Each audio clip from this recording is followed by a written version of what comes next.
ಯಾವ ಸೀಮೆ ಸಂಸ್ಕಾರ ಇದು ಅಂತ ನೋಡಿದ್ರಲ್ಲ ಸರ್ ನೀವು ಅವ್ರನ್ನ. ಎಸ್ ಹೇಳಿ ಮೇಡಮ್. ಯಾವ ಸೀಮೆ ಸಂಸ್ಕಾರ ಅಂತ ನೀವು ಕೇಳಿದ್ರಲ್ಲ, ಅದಕ್ಕೆ ಅವ್ರ ನಗುನ ನೀವು ನೋಡಿದ್ರಲ್ಲ. ಇವಾಗ ನಾನು ಅರುತ್ ಸೆಲ್ವನ್ ಅವ್ರಿಗೆ ಒಂದು ಪ್ರಶ್ನೆ ಕೇಳೋಕ್ಕಿದೆ ನನಗೆ. ಅರುತ್ ಸೆಲ್ವನ್ ಅವರಾಗಲಿ, ನಿಮ್ಮ ಶ್ರೀ ಶ್ರೀ ಶ್ರೀ ಶ್ರೀ ಪರಮಹಂಸ ನಿತ್ಯಾನಂದ ಗುರುಗಳು ನಿಮ್ಮ ಗುರುಗಳೇ ಆಗಿದ್ದರೆ, ನೀವಿಬ್ಬರು ಸೇರಿಕೊಂಡು ನಮ್ಮನ್ನು ಸಾಯಿಸೋಕ್ಕೆ ಏನೆಲ್ಲ ಪ್ರಯತ್ನ ಪಟ್ರಿ, ಗುಂಡಗಳನ್ನು ಕಳಿಸಿದ್ರಿ, ಫೋನ್ ಮಾಡಿಸಿದ್ರಲ್ಲ ನನಗೆ, ನೀನು ಆಚೆ ಬಂದರೆ ನೀನು ರೋಡಲ್ಲಿ ಬಂದರೆ ಕೊಚ್ಚಾಗ್ತೀವಿ ಅಂತ. ಏನೇನು ಮಂತ್ರ ಮಾಡಿದಿರೋ, ಏನೇನು ಮಾಡಬೇಕು ಎಲ್ಲ ಮಾಡಿ ಮುಗಿಸಿದ್ರಲ್ಲ. ಸಾಯ್ಸೋಕ್ಕಾಯ್ತಾ ನೀವು? ಯಾಕೆ ಮಂತ್ರವನ್ನು ಸರಿಯಾಗಿ ಹೇಳಿರ್ಲಿಲ್ವಾ ಸ್ಪೆಲ್ಲಿಂಗ್ನ, ನಿತ್ಯಾನಂದಾಯನಮ ಅಂತ? ಯಾಕೆ ಸಾಯ್ಸೋಕ್ಕಾಗಲಿಲ್ಲ ಇನ್ನೂವರೆಗೂ? ಸ್ವಲ್ಪ ನೋಡ್ಕೊಳ್ಳಿ ಜೀವನನ, ಯಾರು ಸಾಯ್ತಾ ಇದ್ದಾರೆ, ಏನಾಗ್ತಾ ಇದೆ ಅಂತ. ಮನೆ ಬಿಟ್ಟು ನಿಮ್ಮನ್ನು ಫುಟ್ಪಾತಿಗೆ ಹಾಕ್ದಿದ್ರೆ ನೋಡ್ಕೊಳ್ಳಿ ಅಂತ ಹೆದರ್ಸಿದ್ರಲ್ಲ ನಮಗೆ. ಯಾರು ಬಂದಿದ್ದಾರೆ ಫುಟ್ಪಾತಿಗೆ ಇವಾಗ? ನಿಮ್ಮ ಗುರುಗಳನ್ನ ನಾವ? ಇನ್ನೂ ಒಂದು ಹುಡುಗಿಗೆ ಫೋನ್ ಮಾಡಿ ಹೆದರ್ಸ್ಬೇಕಾದ್ರೆ ನಿಮಗೆ ಎಲ್ಲೂ ನಿಮ್ಮ ಆತ್ಮಸಾಕ್ಷಿ ಅಲ್ಲಾಡ್ಲಿಲ್ಲಲ್ಲ ನಿಮಗೆ? ದೇಹನೂ ಜಜ್ಜಿದ್ರು, ಜೀವನೂ ಜಜ್ಜಿದ್ರು, ಪರ್ಸ್ನೆಲ್ಲ ಖಾಲಿ ಮಾಡಿದ್ರು, ದರೋಡೆ ಮಾಡಿದ್ರು, ಸಾಲಗಳನ್ನ ಹೊರಿಸಿದ್ರು. ಇವ್ರು ಏನು ಸರ್, ಇವರು ನನ್ನ ಕಾರ್ನ ಅಡ್ಡ ಹಾಕ್ತಾರೆ ರಸ್ತೆನಲ್ಲಿ. ನಿಮ್ಮ ಜೊತೆಗೆ ಬದುಕಿದ್ರಲ್ಲ ಜಯಶ್ರೀ, ಆವಾಗ ಸಾಯ್ಸೋಕ್ಕಾಗಲಿಲ್ಲಲ್ಲ ಅವ್ರನ್ನ? ಅಷ್ಟು ಧೈರ್ಯ ಇತ್ತಂದ್ರೆ, ಅಷ್ಟು ನಿಮ್ಮ ಭಗವಂತ, ನಿಮ್ಮ ನಿತ್ಯಾನಂದ ನಿಮ್ಮ ಜೊತೆಗಿದ್ದಿದ್ರೆ ಯಾಕೆ ಅವಾಗ ಸಾಯ್ಸೋಕ್ಕಾಗಲಿಲ್ಲ ರೀ? ಏನು ಇವಾಗ ಮಾತಾಡ್ತೀರಾ ನೀವು? ಅಷ್ಟು ನಿಮ್ಮ ನಿತ್ಯಾನಂದ ನಿಮ್ಮ ಜೊತೆಗೆ ಇದ್ದಿದ್ದಾರೆ, ನಿತ್ಯಾನಂದಾಯ ನಮಃ ಅಂದ್ಬಿಟ್ರೆ ನಿಮ್ಗೆಲ್ಲ ಆಗೋಗಿದ್ರೆ. 5 ವರ್ಷದಿಂದ ಈ ಸುಳ್ಳು ಕೇಸ್ ಹಾಕಿ ಯಾಕೆ ಗೋಳಾಡ್ತಿದ್ದೀರಾ? ಯಾಕೆ ಗೆದ್ದಿಲ್ಲ ನೀವು ಇನ್ನೂ ಈ ಕೇಸ್ನ? ಹುಚ್ಚಿ ಅಂತ ಹಾಕಿದ್ರಲ್ಲ, ಜಯಶ್ರೀ ಹುಚ್ಚಿ ಅಂತ. ಗೆದ್ರ ಕೇಸ್ ಅದನ್ನ? ಕ್ಯಾರೆಕ್ಟರ್ ಅಸೋಸಿಯೇಷನ್ ಮಾಡಿದಿರಲ್ಲ, ಮಕ್ಕಳನ್ನ ಮುಟ್ಟಕ್ಕೆ ಬಿಡಲ್ಲ ಅಂತ ಹೇಳಿದ್ರಲ್ಲ, ಆಯ್ತಾ ಜೀವನದಲ್ಲಿ? ಸುಳ್ಳು ಯಾವಾಗಲೂ ನೀವು 10 ಸಲ ಮಾಡಿ, 100 ಸಲ ಮಾಡಿ, 1000 ಸಲ ಹೇಳ್ರಿ ಅದನ್ನ. ಅರ್ಥ ಮಾಡ್ಕೊಳ್ಳಿ. ಮಕ್ಕಳನ್ನ ಮುಟ್ಟಕ್ಕಾಗದೇ ಇರೋರು ನೀವು. ಈಗ ಅಸಹ್ಯ ಆಗ್ಬೇಕು.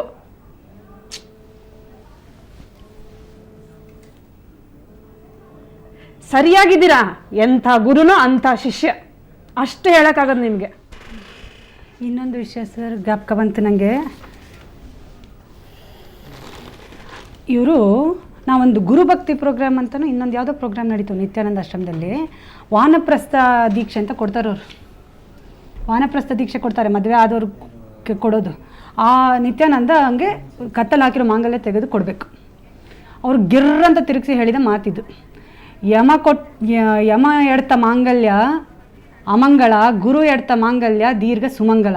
ಅದರಲ್ಲಿ ದಯವಿಟ್ಟು ಗುರು ಅನ್ನೋ ಪದ ತೆಗೆದು ಇವ್ರ ಹೆಸರು, ನಂಗೆ ಗುರು ಅನ್ನೋ ಶಬ್ದನ ಸೆಂಟೆನ್ಸಲ್ಲಿ ಉಪಯೋಗಿಸೋಕೆ ಇಷ್ಟ ಆಗಲ್ಲ. ಅವ್ರು ಹೇಳಿದ್ದನ್ನು ನಾವು ರಿಪೀಟ್ ಮಾಡೋಕ್ಕೆ ಹೇಳ್ತಾ ಇದ್ದೀನಿ. ಮತ್ತು ಪ್ರತಿಯೊಬ್ಬರು ಮದುವೆ ಆದವರು ವಾನಪ್ರಸ್ಥ ದೀಕ್ಷೆ ತಗೊಳ್ಳುವಾಗಲೂ ಮಾಂಗಲ್ಯನ ತೆಗೆದು ಅವನ ಹತ್ರ ಕೊಡಬೇಕು. ಅದನ್ನ ಗಿರ್ರಂತ ಸುದರ್ಶನ್ ಚಕ್ರ ತಿರ್ಗಿಸ್ದಂಗೆ ತಿರುಗಿಸ್ಬಿಟ್ಟು ಯಮ ಎಡ್ತ ಮಾಂಗಲ್ಯ ಅಮಂಗಲ, ಗುರು ಎಡ್ತ ಮಾಂಗಲ್ಯ ದೀರ್ಘ ಸುಮಂಗಲ. ಹೋಗು ಅಲ್ಲಿ ಬಿದ್ದಿರು ಸಾಯಿನಿ ಅಲ್ಲೇ ಲಾಯಕ್. ಅದು ಗಿರ್ರಂತ ತಿರುಗಿಸೋದು ಮುಂದೆ ನಿಮ್ಮ ಜೀವನ ತಿರುಗಿಸ್ತೀವಿ ಅನ್ನೋದ್ರ ಸೂಚನೆ. ಹಿಂಗೇನೆ ತಿರುಗಿಸೋದವ್ರು ಮಾಂಗಲ್ಯನ. ಹೌದಾ? ಎಷ್ಟು ಜನ ನಂಬಿ ಮಾಂಗಲ್ಯನ ಇಟ್ಟು ವಾನಪ್ರಸ್ಥ ತೊಗೊಂಡವ್ರು ಇದ್ದಾರೆ. ಅವರೆಲ್ಲ ಏನು ಮಾಡ್ಬೇಕು ಸರ್? ನನ್ನ ಜೀವನದಲ್ಲಿ ನಾನು ನನ್ನ ಮಕ್ಕಳು ಅಂತ ಬಂದು ಕೂತೀನಿ, ಅದು ಅಲ್ಲಿಗೆ ನಿಲ್ತಾ ಇದೆಯಾ? ನಾವು ಪ್ರಾಣ ಬಿಟ್ಟರು ನಮಗೆ ನೆಮ್ಮದಿ ಇಲ್ಲ. ಆ ಬದುಕನ್ನು ಭೂಮಿ ಮೇಲೆ ಬದುಕ್ಬಿಟ್ವಿ. ಏನು ಸರ್ ಇವ್ರು ಹೇಳ್ತಾರೆ, ಇವತ್ತು ಯಾರೋ ಕತೆ ಹೇಳ್ತಿದ್ರಲ್ಲ ಈ ಸುವರ್ಣ ಚಾನಲಲ್ಲಿ, ಪೊಲೀಸ್ ಯಾರೋ ಒಬ್ರು ಟ್ರೈನಲ್ಲಿ ಹೋಗ್ತಾ ಇದ್ರಂತೆ, ಒಬ್ಬರು ಪಾಪ ಅಲ್ಲಿ ಹೋದವ್ರು ಹೇಳ್ತಾ ಇದ್ರಲ್ಲ, ಟ್ರೈನಲ್ಲಿ ಹೋಗ್ತಾ ಇದ್ರಂತೆ, ಯಾರೋ ನಿತ್ಯಾನಂದ ಆಯನಮ ಅಂತ ಪೊಲೀಸೆಲ್ಲ ಬಂದುಬಿಟ್ಟು ಅವ್ರನ್ನ ರಕ್ಷಣೆ ಮಾಡಿಬಿಟ್ರಂತಾನೆ. ಎಲ್ಲಿ ಇವ್ರ ಗುರುಗಳು? ಎಲ್ಲಿ ಇಷ್ಟು ವರ್ಷ ಅಲ್ಲಿ ಕೇಸ್ ಹಾಕಿ, ಫಾಲ್ಸ್ ಕೇಸ್ ಹಾಕಿ ಹಾಕ್ತಾ ಇದ್ದಾರಲ್ಲ, ಎಲ್ಲಿ ಗುರುಗಳು? ಯಾಕೆ ನಿತ್ಯಾನಂದ ಆಯನಮನ ಸ್ಪೆಲ್ಲಿಂಗ್ ಹೇಳ್ಕೊಡ್ಲಾ ನಿಮಗೆ? ಸರಿಯಾಗಿ ಹೇಳಿ ಇನ್ನೊಂದು ಸತಿನಾ, ಏನಾಗುತ್ತೆ ನೋಡೋಣ ಅವಾಗ. ಎಷ್ಟು ಕೆಟ್ಟದ್ದು ಹಾಕಿದ್ದಾರೆ ಸರ್ ಇದರಲ್ಲಿ. ಇವ್ರು ಹುಚ್ಚಿ ಅಂತೆ, ಇವ್ರ ಕ್ಯಾರೆಕ್ಟರ್ ಅಸೋಸಿಯೇಷನ್ ಅಂತೆ, ಮಕ್ಕಳನ್ನ ಕೊಲ್ಲಕ್ಕೆ ನೋಡ್ತಿದ್ರಂತೆ. ಇದ್ರಲ್ಲಿ ಹೇಳಿರೋದು ನೀವು ಓದಿ ಡೀಟೇಲ್ ಆಗಿ. ಏನಂತಾರೆ? ಈ ಇಬ್ರು ಮಕ್ಕಳು ಹುಟ್ಟಕ್ಕಿಂತ ಮುಂಚೆ ಸಾಯಿಸ್ಬೇಕಂತಿದ್ರಂತೆ ಇವರು. ಮತ್ತು ನನಗೆ ಇನ್ನೊಂದಿದೆ ಅದರಲ್ಲಿ, ಹೆಣ್ಣು ಮಕ್ಕಳು ಕಂಡ್ರೆ ಆಗೋದಿಲ್ಲಂತೆ. ಮೀನಾಕ್ಷಿ ಹುಟ್ಟಾದ್ಮೇಲೆ ನನಗೆ ಹುಚ್ಚುಚ್ಚಾಗಾಡ್ತಿದ್ದಂತೆ, ನನ್ನ ಹೆಣ್ಮಗು ಹುಟ್ಟಿತು ಅಂತ ಸೈಕಿಯಾಟ್ರಿಕ್ ಟ್ರೀಟ್ಮೆಂಟ್ ಕರ್ಕೊಂಡು ಹೋದ್ರಂತೆ. ಆವಾಗ ಸೈಕಿಯಾಟ್ರಿಕ್ ಹೇಳಿದ್ರಂತೆ ಒಂದು ಗಂಡು ಮಗು ಆದರೆ ಸರಿ ಆಗ್ತಾನೆ ಅಂತ. ಆ ಸೈಕಿಯಾಟ್ರಿಕ್ ಹೇಳಿದ್ದಿಂದ ಗಂಡು ಮಗ ಹುಟ್ಟುಬಿಟ್ನಂತೆ. ಅದಾದಮೇಲೂ ನನ್ನ ವರ್ತನೆ ಸರಿ ಹೋಗದೆ ಇದ್ದಾಗ ಸೈಕಿಯಾಟ್ರಿಕ್ ಟ್ರೀಟ್ಮೆಂಟ್ ಕೊಡಿಸೋವಾಗ ನಾನು ಕಾರ್ ಪಾರ್ಕಿಂಗ್ ಏರಿಯಾ ಅಂತ ತಪ್ಪಿಸ್ಕೊಂಡಂತೆ. ಇದು ಅವ್ರು ಕೊಟ್ಟಿರೋದು ಕೋರ್ಟ್ಗೆ. ಇಮೇಲಲ್ಲಿ ಕಳಿಸ್ತಾರೆ. ಯಾವ ಲೀಗಲ್ಲಾಗಿ ಏನು ಮಾಡೋಕ್ಕಾಗಲ್ಲ, ಯಾವ ಜಡ್ಜ್ ಏನು ಮಾಡೋಕ್ಕಾಗಲ್ಲ, ಯಾವ ಪೊಲೀಸ್ ಏನು ಮಾಡೋಕ್ಕಾಗಲ್ಲ, ಏನು ಮಾಡೋಕ್ಕಾಗಲ್ಲ. ಪವರೇ ಇಲ್ಲ ಭೂಮಿ ಮೇಲೆ. ನಾನೇ ಇಷ್ಟೇ ಅವ್ರು ಹೇಳೋದು. ನನಗೆ ಯಾಕೆ ಬೇಕು, ನನಗೆ ಇವ್ರ ಹತ್ರ ಹೋರಾಡೋ ಅಂಥ ದುರ್ಭಾಗ್ಯ ಬೇಡ. ಅವರು ನನ್ನ ಪಾಲಿಗೆ ಸತ್ತೋರು.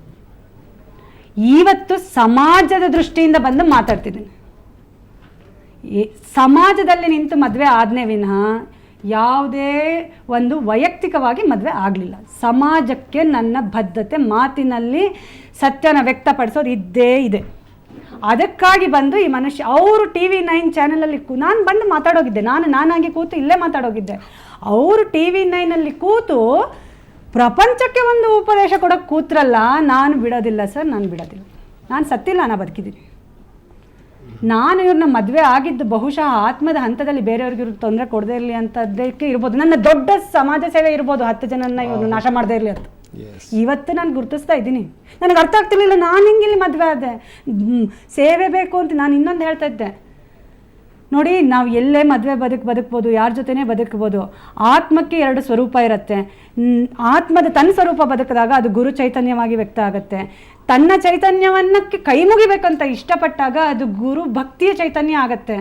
ಮದುವೆನಲ್ಲಿ ಹೋಗಲಿ, ತಂದೆ ತಾಯಿನಲ್ಲಿ ಹೋಗಲಿ, ಅಕ್ಕ ತಂಗಿಯರಲ್ಲಿ ಹೋಗಲಿ, ಒಂದನ್ನು ಮರ್ಯಾದೆ ಕೊಡೋ ಸ್ಥಾನದಲ್ಲಿ ನಿಂತು ಇನ್ನೊಂದಲ್ಲಿ ತಾನೇ ಕುಳಿತು ಪೂಜೆ ಮಾಡೋ ಅಂಥ ಚೈತನ್ಯ, ಒಂದು ಉತ್ಸುಕತೆ ಆತ್ಮಕ್ಕಿದೆ. ಇನ್ನೊಂದು ವಿಷಯ ಕೇಳ್ರಿ, ಅವರು ಕೂತಿರೋ ಮೀನಾಕ್ಷಿ ನಿಲಯ ಮನೆ 36 ಲಕ್ಷಕ್ಕೆ ಆಗ 2002ನೇ ಇಸ್ವಿನಲ್ಲಿ ತೊಗೊಂಡಿದ್ದು. ನನಗೆ ಗೊತ್ತೇ ಇಲ್ಲ ಅಂತಾರಲ್ಲ ಸರ್. ನನ್ನ ಸಂಬಳದ ಬಲದಲ್ಲಿ ಮೇಲೇ ಅವ್ರಿಗೆ ಮನೆ ಸಿಕ್ಕಿದ್ದು. 43,500 ರೂಪಾಯಿ ನನ್ನ ಅಕೌಂಟಿಂದ ಸ್ಟ್ರೈಟಾಗಿ ಲೋನ್ಗೆ ಹೋಗ್ತಾಯಿತ್ತು. ಆ ಮನೆಯಲ್ಲಿ ಇವಾಗಲೂ ಅವರೇ ಕೂತಿದ್ದಾರೆ. ನನಗೆ ಕಿರುಕುಳಕ್ಕೆ ಶುರು ಮಾಡಿದ್ಮೇಲೆ ನಾನು ಕಟ್ಟಲಿಲ್ಲ. ನಮ್ಮಿಂದ ಬಂದ ಮನೆಯಲ್ಲಿ ಕೂತ್ಕೊಂಡು ಅವ್ರ ಲ್ಯಾಂಡ್ಲೈನ್ ಕನೆಕ್ಷನ್ ಡೆಪಾಸಿಟ್ ಕಟ್ಟಿ ಲ್ಯಾಂಡ್ಲೈನ್ ಹಾಕ್ಸಿದ್ದು ನಾನೇ. ಅವ್ರ ಅಡುಗೆ ಮನೆಯಲ್ಲಿ ಏನೇನು ಬದುಕ್ತಿದ್ದಾರೋ ಅಥವಾ ಆ ಮನೆಯಲ್ಲಿ ಹಾಕಿರೋ ಮೊಳೆಗೆ ಗೊತ್ತು ತಂದು ಹೊಡೆದವ್ರು ಯಾರು ಅಂತ. ಇನ್ನೊಂದು ವಿಷಯ ಹೇಳ್ತೀನಿ ಸರ್. ಪೊಲೀಸ್ ಬಂದು ಮಕ್ಕಳನ್ನ ಕೇಳಿದ್ರು, ನೀ ಯಾಕಪ್ಪ ನಿನ್ಗೆ ಅಲ್ಲಿ ಆಟದ ಸಾಮಾನುಗಳು ವಿಪರೀತ ಇದೆ, ಹೋಗೋಕೆ ಇಷ್ಟ ಆಗಲ್ವಾ ಅಂತ. ಆ ಮನೆಯಲ್ಲಿ ಆ ನಾಯಿ ಒಂದು ಬಿಟ್ಟು ಬೇರೆ ಏನೂ ಇಷ್ಟ ಇಲ್ಲ ಅಂದರು. ಆ ಮನೆಯಲ್ಲಿ ಸ್ಯಾಂಡಿ ಅಂತ ಒಂದು ನಾಯಿ ಇತ್ತು. 11:15 ರಾತ್ರಿಯಲ್ಲಿ ನನ್ನ ಆಚೆ ಹಾಕಿದ್ರು. 11:15 ಆಯಿತು, ನೀನು ಯಾಕಿಂದು ಮನೆಯಲ್ಲಿ ಇದೆಯಾ? ಮಕ್ಕಳಿದ್ದಾರೆ, ನಾ ಇದ್ದೀನಿ ಅಂದರೆ ಇರೋಂಗಿಲ್ಲ. ಎಷ್ಟು ಹಲವಾರು ಸರಿ ನಾನು ಆಚೆ ಹಾಕಿದ್ರು. ಕೊನೆ ಬಾರಿ ಆಚೆ ಹಾಕಿದ್ದು ಏಪ್ರಿಲ್ಲಾಗಲಿ ಮೇ ಅಲ್ಲ, ಎಷ್ಟು ಸಹಸ್ರಾರು ಸರಿ. ಕೊನೆಗೆ ಆಶ್ರಮದಿಂದ ಅಯ್ಯನವ್ರ ಸಪೋರ್ಟ್ ಸಿಕ್ಕಿದ ಮೇಲೆ ನನ್ನ ಒಳಗೆ ಬಿಡಲಿಲ್ಲ. ಆಮೇಲೆ ಅವ್ರು ಏನು ಹೇಳಿದ್ರು ಗೊತ್ತಾ, ಇಷ್ಟೇ ಆ ಮಕ್ಕಳು ಕೈ ಹಿಡ್ಕೊಂಡ್ಬಿಟ್ಟಿದ್ರು. ಆ ಒಂದು ಘಟನೆ ನಡೆದ ರಾತ್ರಿ ನಾನು ನನ್ನ 11:15 ಆಚೆ ಹಾಕ್ತಿದ್ದಾಗ ಕಾರ್ ಕೈ ಇತ್ತು, ಒಂದು ಬ್ಯಾಗ್ ಕೈಯಲ್ಲಿತ್ತು. ಬಾಗಿಲು ತೆಗೆದ ತಕ್ಷಣ ನನ್ನ ಮೇಲೆ ಎಗರಿದ್ದ ನಾಯಿ ನನ್ನ ಮನೆಯಿಂದ ಆಚೆ ಹೋಗೋಕ್ಕೆ ಬಿಡಲಿಲ್ಲ ಸ್ಯಾಂಡಿ. ಅದನ್ನು ಬೈಯಕ್ಕೆ ಬಂದರು. ಆಗ ಮಾತ್ರ ನಾನು ಗುಡುಗಿದೆ. ಇದಕ್ಕೆ ಅಡ್ಡ ಬರೋಂಗಿಲ್ಲ. ಅವರಿದ್ದರು, ಅವ್ರ ಅಮ್ಮ ಇದ್ದರು, ಅವ್ರ ಅಜ್ಜಿ ಇದ್ದರು, ಬೇರೆ ಗಂಡು ಮಕ್ಕಳಿದ್ರು, ಗಂಡು ಮಕ್ಕಳನ್ನ ಮದುವೆ ಆದವರಿದ್ದರು. ಯಾರು ಒಬ್ಬರು ಈ ಅಹೋರಾತ್ರಿಯಲ್ಲಿ ಯಾಕೆ ಈ ಹೆಣ್ಮಗಳನ್ನ ಆಚೆ ಹಾಕ್ತಿದ್ಯಾ ಅಂತೆಲ್ಲ ಕೇಳ್ತಾ ಇರಲಿಲ್ಲ. ಅದು ಒಂದು ಸನ್ನಿವೇಶ. ಎಷ್ಟೋ ಸತಿ ಆಚೆ ಹಾಕಿದ್ದಾರೆ, ಮಕ್ಕಳಿಗಾಗಿ ವಾಪಸ್ ಹೋದವಳು ನಾನು. ಆದರೆ ಒಂದು ವಿಚಾರ ಹೇಳ್ತೀನಿ ಕೇಳ್ರಿ, ಯಾಕೆ ಏನು ಮಾಡಿದ್ದೀವಿ ಸರ್? ನಾನು ಕೈ ಎತ್ತಿ ಒಂದು ದಿನ ಹೊಡೆದಿಲ್ಲ ಅವ್ರಿಗೆ. ಒಂದೇ ದಿನ ಯಾವುದೋ ಕೋಪಕ್ಕೆ ಒಳಗಾಗಿ ಅವ್ರನ್ನ ಸೋಫಾಯಿಂದ ಮಲಗಿದ್ದವ್ರನ್ನ ಹಿಂಗೆ. ಮತ್ತು ಇನ್ನೊಂದು, ಅಡುಗೆ ಬರ್ಸಕ್ಕೆ ಹೋದ್ರೂ ಕಾಲಲ್ಲಿ ಒದ್ದು ಹೇಳ್ತಾರೆ ವಿನ ಬೇಡ ಅಂತ, ಕೈಯಲ್ಲಿ ಹೇಳಲ್ಲ ಇರೋ. ಮತ್ತು ಅವ್ರನ್ನ ಸೋಫಾಯಿಂದ ಹಿಂಗೆ ಎಳೆದಿದ್ದಕ್ಕೇ ಅವ್ರಮ್ಮ ನನಗೆ ಬೈದರು, ಕಪಾಲ ಕೊಡಿದ್ರು. ಹೇಳಿದೆ ಏನಿದು? ಮತ್ತು ಅವ್ರಂಗೆ ಮಾಡಿದಾಗ ಜನದ ಮುಂದೆ, ಅವ್ರ ಮನೆಯವ್ರ ಮುಂದೆ ಮಾಡಿದಾಗ ಕೈ ಕಟ್ಕೊಂಡು ಹೋಗ್ತಾರೆ. ಇವಾಗ ನಾಳೆ ಬಂದು ಕೂತ್ಕೊಂಡ್ರೆ ನನ್ನ ಬಗ್ಗೆ ಎಲ್ಲ ಏನೇನು ಹುಟ್ಟಿಸ್ತಾರೆ. ನನಗೆ ಯಾರು ಗೊತ್ತಿಲ್ಲದೆ ಇರೋರು ಇವಾಗ ಸಿಕ್ಕಾಕೋತಾರೆ. ನಾನು ಯಾರು ಗೊತ್ತಿಲ್ಲ ಅಂದಮೇಲೆ ನನ್ನ ಬಗ್ಗೆ ಹುಟ್ಸೋಕ್ಕಾದ್ರೆ ಎಲ್ಲದೆ ಸರ್ ಅವಕಾಶ. ಕನಸ್ಕೊಂಡಿದ್ರ? ಕನಸಲ್ಲಿ ಹೋಗಿದ್ದೆ ನಾನು ಅವ್ರ ಮನೆಗೆ. ಅವ್ರ ಮನೆ ಅಲ್ಲ, ಅದು ನಮ್ಮ ಮನೆ.